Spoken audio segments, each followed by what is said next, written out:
Аяулым Айсана және Асия. Бірлік күші ертегісі.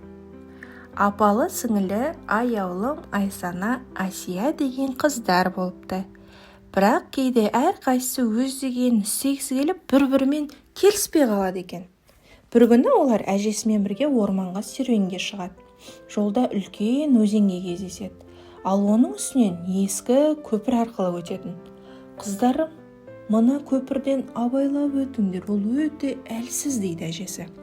Аяулым алдыға жүгіріп жөнеледі. Мен бірінші өтемін дейді.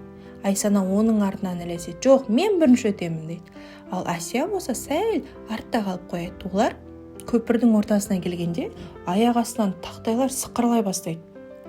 Бір тақтай сынып кетіп, аяулымның аяғын салып алды. Көмектесіңдер деп айқайлайды ол. Айсана бірден оның қолынан ұстап тартуға тырысады, бірақ күші жетпейді. Асия, тез көмектес деп айқайлайды Айсана. Асия екеуінің қолынан ұстап бар күшімен тарта бастайды.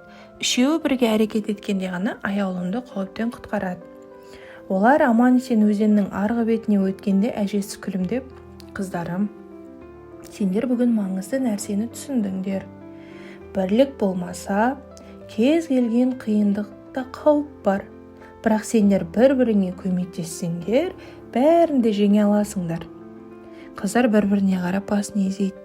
Олар енді кішкентай нәрселерге ренжімей әрқашан бірге болуға, бірге әрекет жасауға шешім қабылдайды. Сол күннен бастап аяулым Айсана, Асия бір-біріне қолдау көрсететін нағыз тату тәтті апалы сіңілілер болыпты.